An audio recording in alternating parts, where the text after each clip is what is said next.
અને સમાચારની વાત કરીએ તો મહીસાગરના બાલાસિનોરમાં મેડિકલ સ્ટોર્સ પર ડ્રગ્સ ઇન્સ્પેક્ટરે તવાઈ બોલાવી।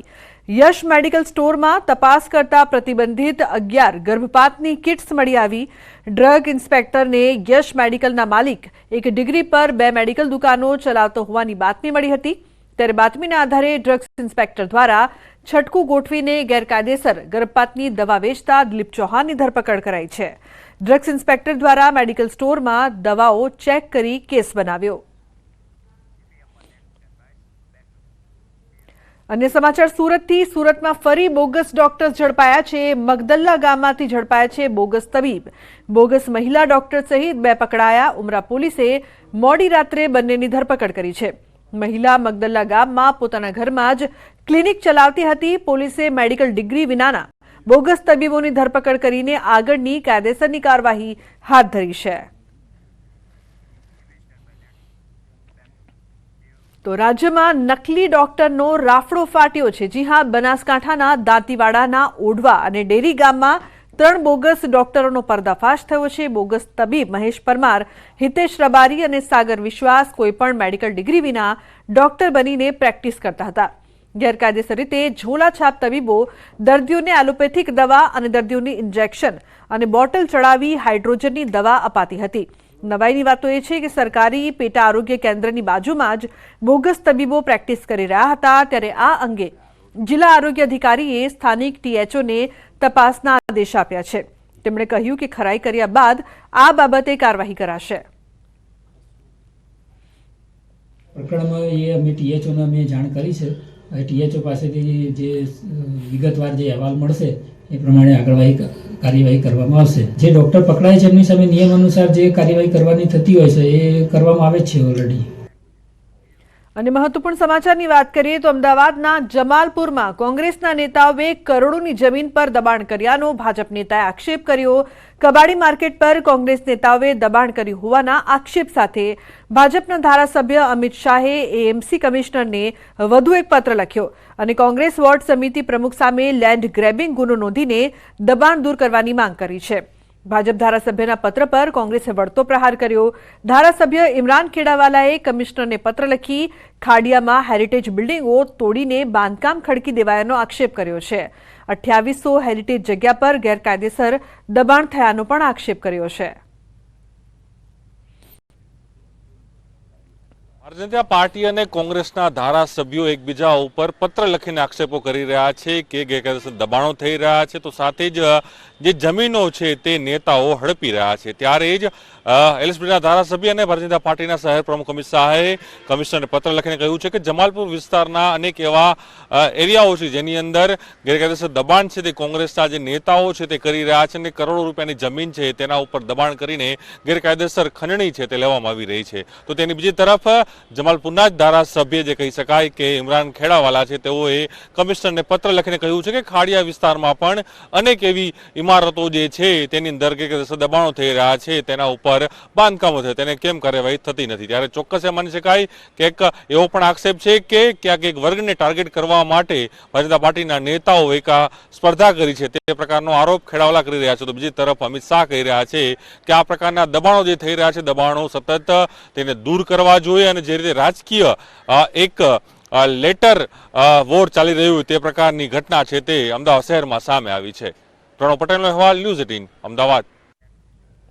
તો કોંગ્રેસના નેતાઓ સુરતની મુલાકાતે છે। રાજ્યસભા સાંસદ મુકુલ વાસનિક, પ્રદેશ કોંગ્રેસ પ્રમુખ શક્તિસિંહ ગોહિલ અને અમિત ચાવડાએ વિવિધ મુદ્દાઓ પર પ્રેસ કોન્ફરન્સ કરી। ભરૂચમાં બાળકી પર દુષ્કર્મ, ડ્રગ્સ, ખ્યાતિકાંડ, બીઝેડ કૌભાંડ સહિતના મુદ્દાઓ પર પ્રેસ કોન્ફરન્સ કરી। સાથે જ સુરતમાં હીરા ઉદ્યોગને ભયંકર મંદીમાંથી બહાર લાવવાની પણ માંગ કરી। સરકાર તાત્કાલિક રત્ન કલાકાર કલ્યાણ બોર્ડની સ્થાપના કરે તેવી કોંગ્રેસે માંગ કરી છે।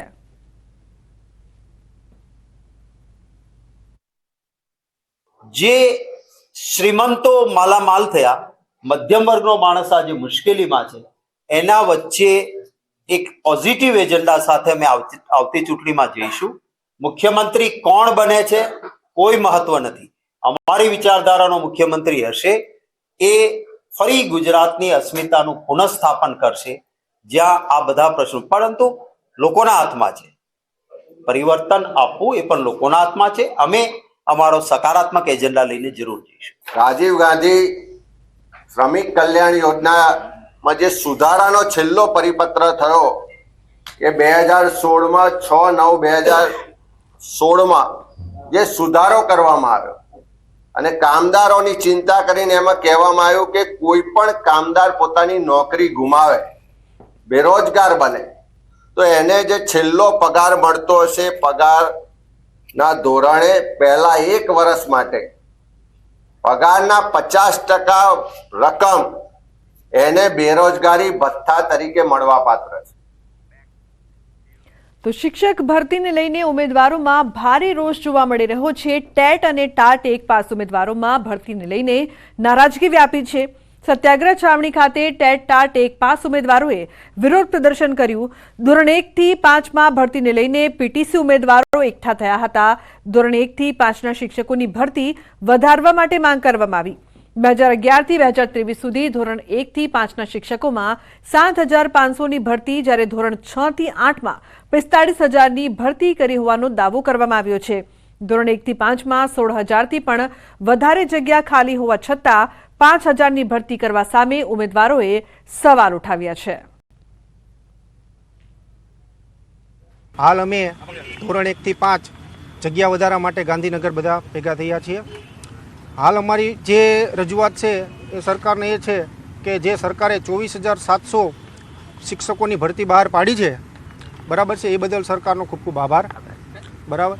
પછી બીજી વાત કે સરકારને મારે કહેવાનું કે તમે 6 થી 8માં 70% જેવી ભરતી, જ્યારે 9 થી 10માં 50% જેવી ભરતી અને 11 થી 12માં 50% જેવી ભરતી, જ્યારે ધોરણ 1 થી 5માં 33% જેવી ભરતી કરેલી છે.